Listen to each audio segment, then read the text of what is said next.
জমির মালিকানা প্রমাণের দলিল এবং রেকর্ড দুইটাই গুরুত্বপূর্ণ ডকুমেন্টস। তবে তিনটি কারণে এবার এমন এক সিদ্ধান্ত নেওয়া হয়েছে এবং 1 জুলাই থেকে কোনো একজন ভূমি মালিক চাইলেই খুব সহজে দলিলওয়ালা ব্যক্তিকে পরাজিত করে শুধুমাত্র রেকর্ডের বুনিয়াদেই জমির মালিক হতে পারবে।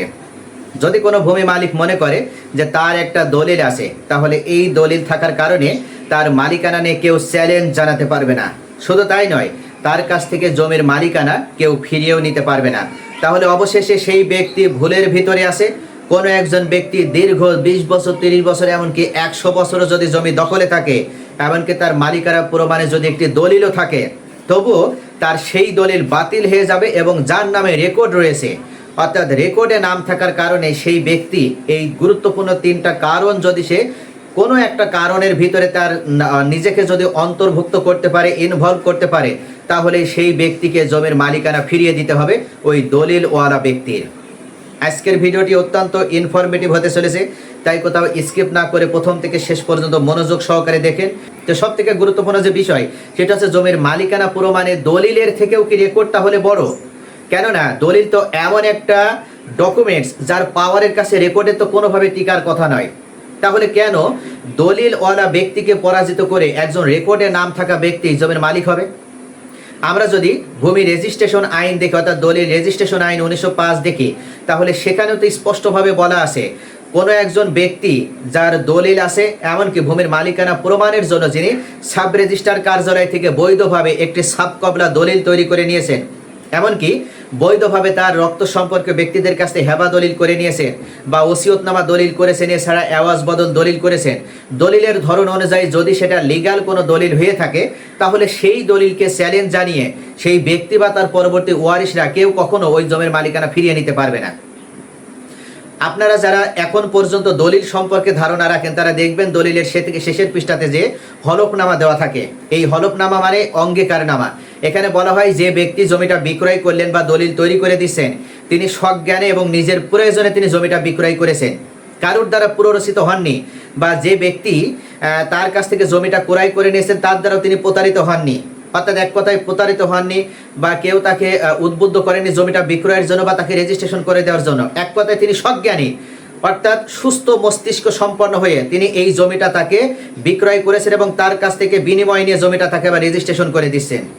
এইভাবে যদি কোনো দলিল হয়ে যায়, তাহলে সেই দলিলের বিরুদ্ধে চ্যালেঞ্জ জানিয়ে সেই জমি বাতিল করে, সেই দলিল বাতিল করে সেই জমির মালিকানা ফিরিয়ে নেওয়ার মতন হিম্মত বা ফিরিয়ে নেওয়ার মতন সক্ষমতা রেকর্ডের নেই। তাহলে কেন এই গুরুত্বপূর্ণ 3টা পয়েন্টে একজন ব্যক্তির নামে যদি রেকর্ড থাকে, তাহলে সে দলিলকে বাতিল করে দিয়ে, দুর্বল করে দিয়ে জমির মালিক হতে পারবে?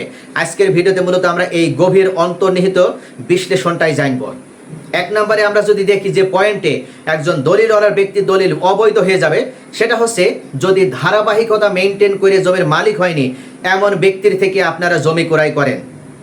ভালো করে বুঝতে হবে, সিএস রেকর্ড থেকে এস রেকর্ডের পর আরএস রেকর্ড, বা এক কথায় বাংলাদেশে যতগুলো রেকর্ড হয়েছে প্রত্যেকটা রেকর্ডের ভিতরে আপনার জমির মালিকানার ধারাবাহিকতা যাচাই করে দেখতে হবে।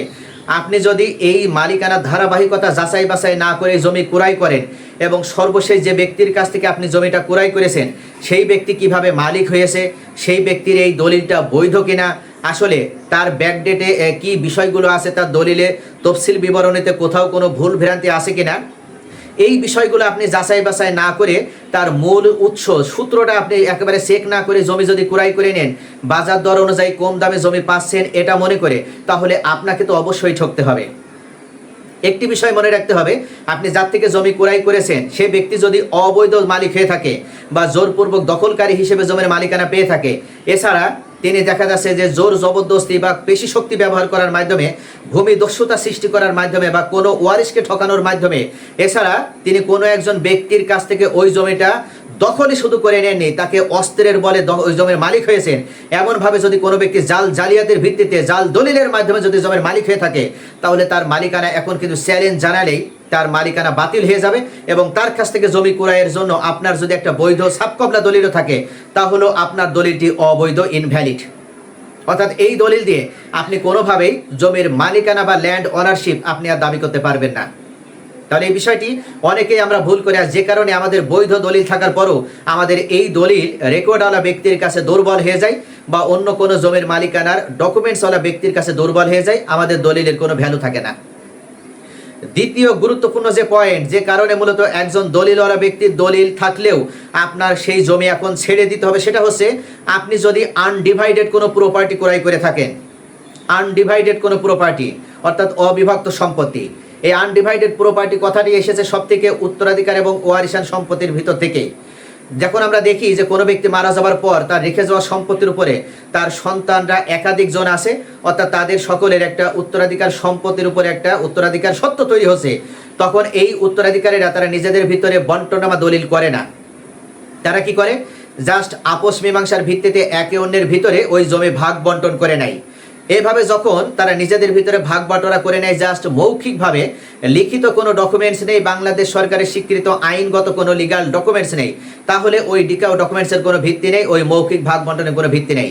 এভাবে কোনো একজন অবিভক্ত সম্পত্তি যিনি বর্তমান জাস্ট ভোগ দখলে আছেন, এভাবে আপোষ মীমাংসার ভিত্তিতে তার কাছ থেকে আপনি যদি জমি ক্রয় করে থাকেন এবং সে যদি কোনো একজন ওয়ারিশকে ঠকিয়ে বেশি পরিমাণ সম্পত্তি আপনার কাছে বিক্রয় করে, তাহলে আপনার এই দলিল কিন্তু এখন বাতিল। এই দলিল দিয়ে আপনি কোনোভাবে জমির মালিকানা দাবি করতে পারবেন না বা মালিকানা লাভ করতে পারবেন না, কেননা আপনি যার কাছ থেকে জমি ক্রয় করেছেন সে ওই দাগে যতটুকু জমির মালিক শুধুমাত্র সেই পরিমাণ জমিটা আপনি টিকাতে পারবেন, কিন্তু ওই দাগে সে যে আরও বেশি পরিমাণ জমি দখল করে রেখেছে, এই বেশি পরিমাণ সম্পত্তিটা আপনার টিকবে না। কারণ কি? কারণ হচ্ছে অবিভক্ত সম্পত্তির উপরে তার এখনো অধিকারই প্রতিষ্ঠিত হয়নি। আইনগতভাবে তার অধিকার প্রতিষ্ঠিত হবে শুধুমাত্র বন্টননামা দলিলের ভিত্তিতে, এবং এই দাগে সে কোন দিকে কতটুকু সম্পত্তি পাবে এটা নির্ধারিত হয় বন্টননামা দলিলের ভিত্তিতে। এটা যখন সে করেনি, তখন আপনি তার কাছ থেকে অবশ্যই জমি ক্রয়ের পূর্বে তার আগে যাচাই করে দেখতে হবে যে সে ব্যক্তি যে উত্তরাধিকার সম্পত্তির মালিক, এই উত্তরাধিকার সম্পত্তির মালিকানার দিক থেকে তার আসলে এখানে কতটুকু জমির মালিকানা আছে।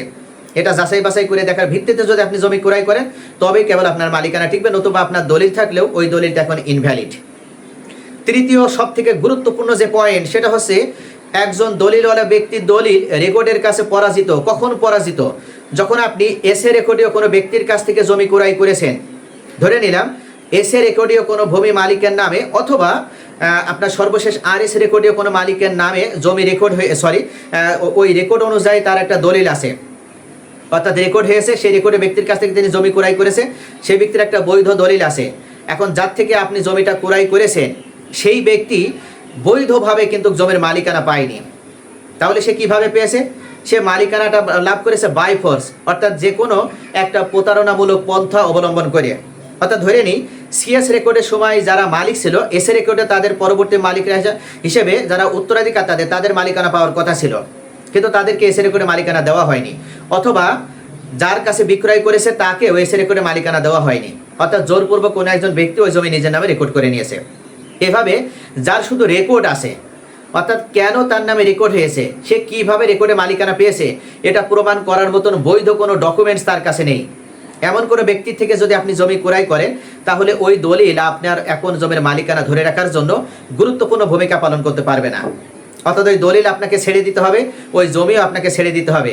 এখন সিএস রেকর্ডে যারা মালিক ছিল তাদের ওয়ারিশেরা বর্তমানে যদি মামলা দায়ের করে বিজ্ঞ আদালতে শরণাপন্ন হয়ে, এমনকি ভূমি অপরাধ প্রতিরোধ প্রতিকার আইনের 7 ধারা 8 ধারা 9 ধারা অনুযায়ী তারা যদি পদক্ষেপ গ্রহণ করে, তাহলে খুব সহজে কিন্তু ভালো একজন অ্যাডভোকেটের শরণাপন্ন হয়ে তাদের সেই লিগাল ডকুমেন্টসগুলো উপস্থাপন করে তারা মামলা দায়ের করলেই তারা বর্তমানে এই 100 বছরে যদি তাদের জমি তাদের হাত থেকে বেদখল হয়ে যায়, তাহলে তারা ওই রেকর্ড কারেকশন করে, রেকর্ড সংশোধন করে তারা তাদের এই জমি উদ্ধার করে নিতে পারবে। কেননা বর্তমানে যে ব্যক্তি রেকর্ড সূত্রে বা যে ব্যক্তি জমিটা দখল করে রেখেছে, তিনি জাস্ট একটা দলিল দেখাছে, এমন একটা দলিল দেখাছে যে দলিলের কোনো ভিত্তি নেই, যে দলিলটা ফলস দলিল, যে দলিলটা ইললিগাল দলিল। তাই এভাবে যারা অবৈধ পন্থা ইউজ করে জমির মালিক হয়েছে, তারা বর্তমানে আর জমির মালিকানা ধরে রাখতে পারবে না, বরং রেকর্ডওয়ালা ব্যক্তি যার নামে রেকর্ড হয়েছে বা যে ব্যক্তির নামে রেকর্ড ছিল, তিনিই হবেন জমির প্রকৃত মালিক, বা তার পরবর্তী ওয়ারিশ হিসেবে যারা আছে তারাই ওই জমির বৈধ মালিক।